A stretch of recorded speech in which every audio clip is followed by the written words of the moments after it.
Salut tout le monde, moi c'est Quentin Rossetto et aujourd'hui je vais vous montrer comment faire des googly eyes sur Houdini en utilisant la fonction cross product en Vex. Allez, on s'y met. Je vais commencer dans une nouvelle scène et je vais me créer une géométrie. On plonge dedans et pour faire un googly eyes, désolé je connais pas le nom en français, on va avoir besoin d'un cercle.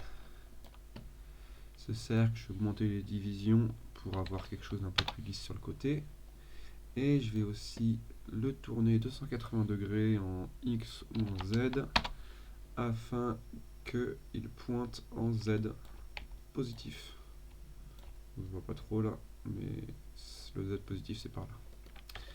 Je lui mets une petite couleur, du blanc très bien, et un petit nul pour dire que ça c'est googly white. La partie blanche de mon œil. On va dupliquer tout ça en faisant Alt Drag. Je change la couleur pour avoir un truc noir. Je vais réduire un petit peu la taille de mon cercle, juste pour avoir une petite marge, vous verrez à la fin. 0.9.9. Et je change le nom de white à black.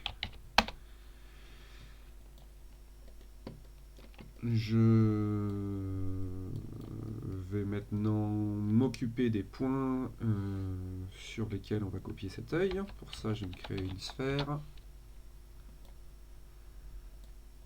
Cette sphère, je vais lui mettre des normales. Des normales sur les points. Donc je crée un node normal. Je change le type de normal de vertex à points. Et je drop un scatter pour générer des points. C'est un peu beaucoup. On va réduire ça à 250, un truc comme ça. Je réduis le relax iteration à 1. Et je vais avoir besoin d'un attribut pscale pour pouvoir faire varier la taille de mes googly eyes.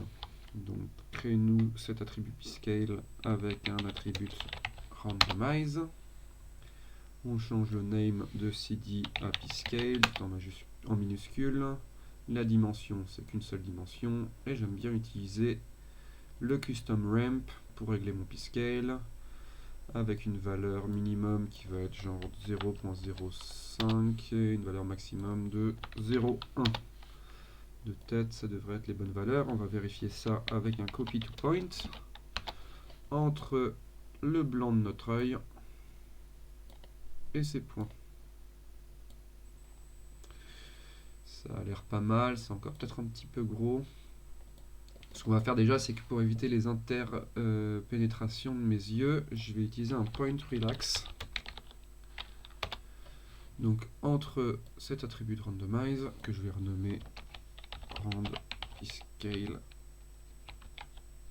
white, car c'est le pscale pour le fond, on changera notre pscale tout à l'heure pour l'iris. Donc entre ça et mon point de normal. Hop.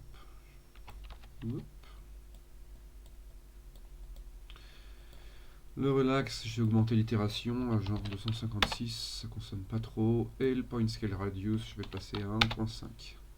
Bon, je vois que là, par rapport à ma taille, j'ai peut-être un peu trop de points. Donc dans mon scatter, je vais réduire ça à 150. C'est déjà mieux. Réduisons encore 100. Et voilà.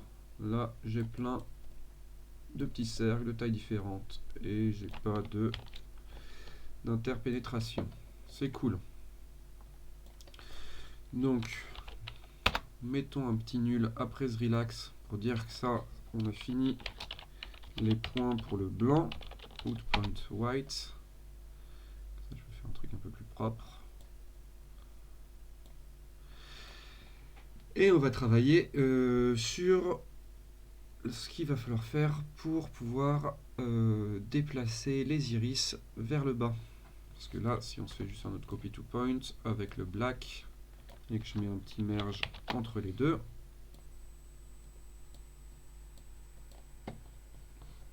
c'est pas super intéressant. Déjà, on voit qu'on a un problème de intersection entre le fond et l'œil. Je peux résoudre ça en Déplaçons très légèrement le cercle du googly black en Z positive de 0,05 par exemple. C'est un petit peu vers l'avant. Et on peut voir que là c'est pas très intéressant, c'est juste une sphère qui a pris plein de MDMA. Ce qu'on va vouloir, c'est réduire la taille des iris et faire en sorte que les iris elles tombent sous la force de la gravité. C'est ça qui fait qu'un googly eyes c'est rigolo. Je supprime ce copy to point, on reviendra dessus tout à l'heure. Je supprime aussi ce lien. Et je vais garder le copy to point ici en template. Je vais me remettre sur le relax. Donc ce point là, qu'est-ce que je veux? Je veux le déplacer vers le bas. Pour ça, je vais avoir besoin d'un vecteur qui est parallèle avec le fond de l'œil en direction du bas. Pour faire ça, premier truc que je vais devoir faire, c'est définir où est-ce que c'est le haut. Comme ça, je pourrais pointer après vers le bas. On va se créer un point triangle que je connecte au relax et je vais le renommer set underscore up. Et dans ce point triangle, tout ce que je vais faire, c'est créer un attribut v@up qui est égal à 7 entre parenthèses 0, 1, 0. Donc c'est un vecteur qui pointe en Y positif. On va pouvoir le visualiser ce vecteur en cliquant dessus. Moi il s'affiche déjà. Hop, je le referai. Et j'ai mon vecteur qui pointe vers le haut. J'ai aussi mon vecteur qui pointe vers l'extérieur. Pour un peu mieux voir, je vais réduire le nombre d'œils que j'ai dans mon scatter pour en mettre que une dizaine. Ce sera un peu plus facile.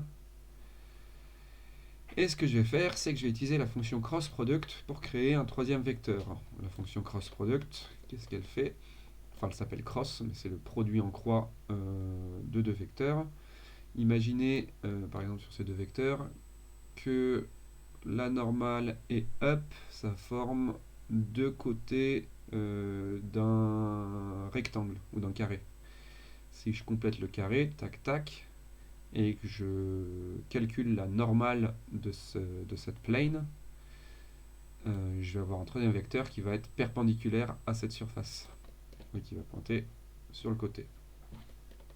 On va se la créer avec un autre point triangle que je mets après set up et je vais l'appeler set underscore dir car je vais appeler le vecteur dir. Donc le vecteur v@dir va être égal à la fonction cross pour le cross product et il attend deux choses, deux vecteurs. Donc le premier ça va être v@n et le deuxième v@up. L'ordre des vecteurs n'a pas trop d'importance dans ce cas-là, ça ferait juste pointer dans un sens ou dans l'autre. Hop, j'ai le vecteur qui s'affiche directement, mais ça c'est parce que j'ai déjà utilisé la scène pour le créer dans une autre vidéo. Pour vous, vous n'allez pas voir le vecteur comme ça. Pour ça, il va falloir que vous veniez sur le petit bouton visualisation, que vous cliquiez sur le petit crayon. Il va falloir changer le type de color à marqueur, changer le style de texte à vecteur. Après, j'ai réduit le len scale à 0,5 pour qu'il soit un petit peu plus petit. Et j'ai mis une autre couleur pour ne pas en avoir deux jaunes qui pointent dans des directions différentes. Et maintenant, on peut voir qu'on a nos trois vecteurs. N, up et dir, qui est le produit en croix de ces deux vecteurs.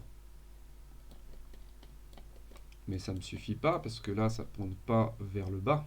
Par contre, ce que je peux voir, c'est que le vecteur dir et le vecteur n, ils forment aussi un plan dans l'espace.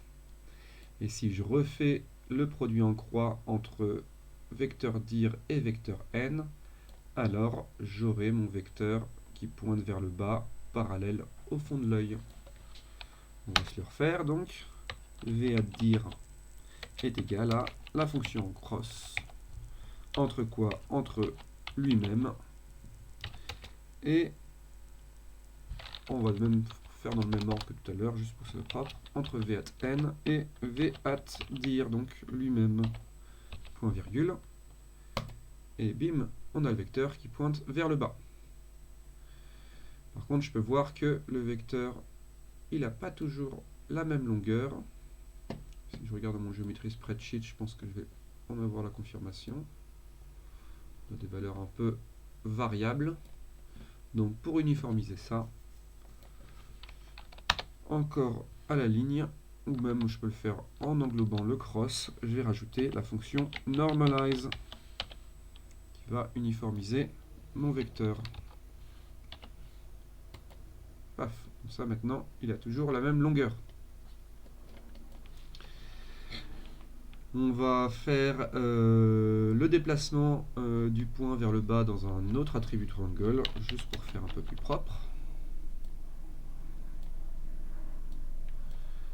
Lui, je vais l'appeler move to side, parce qu'on va bouger le point sur le côté. Et comme on va faire ça, ça va être tout simple, ça va être multiplier, on va récupérer la position de nos points et on va y ajouter une valeur avec la fonction plus égale. Cette valeur, ça va être pscale et la direction, ça va être notre vecteur v@dir. Donc v@dir multiplié par @pscale. Point virgule. Et j'ai maintenant mon point qui est situé sur le rebord de mon œil. C'est bien, c'est la première étape. Mais c'est pas fini. Maintenant, il va falloir qu'on définisse la taille de l'iris, parce que j'ai envie que ça varie d'un œil à un autre, et qu'on remonte cette iris à l'intérieur de l'œil pour pas qu'elle dépasse à moitié sur le côté. Je vous le montre. Hop.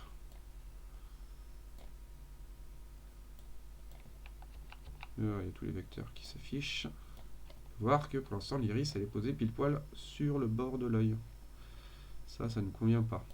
Donc pour résoudre ça, d'abord on va changer sa taille. Je vais dupliquer mon attribut de randomize roundPscale et je vais le mettre après le move to side.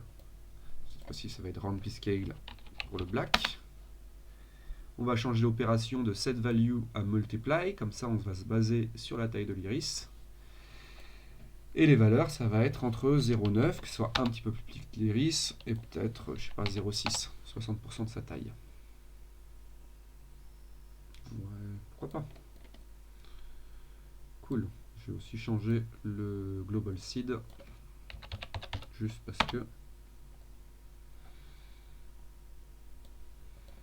Et maintenant, il ne nous reste plus qu'à remonter ce point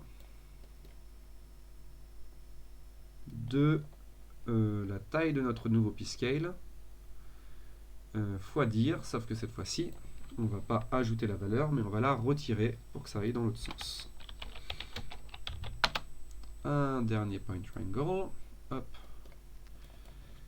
ça va être move back up, et ça va être égal à v@p, cette fois-ci moins égal, on va soustraire la valeur de notre vecteur v@dir multiplié par notre nouveau pscale. Et ploup, l'iris est remonté. Je vais nettoyer un petit peu mon graphe. Tac.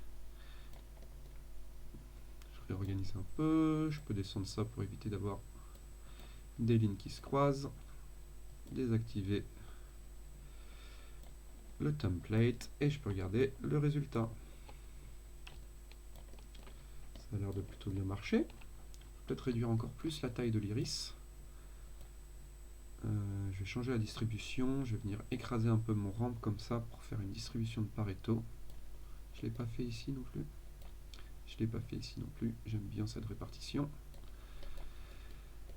Et je peux venir réaugmenter le nombre de points pour mieux voir ce que je viens de faire. Ça a l'air de plutôt bien marcher. Les googly eyes sont bien orientés. Pour un peu mieux s'en rendre compte, ce que je vais faire, c'est que je vais juste balancer un transform après le relax. Hop. Je vais mettre un petit nul ici pour dire que ça, c'est la base des points. Base underscore point.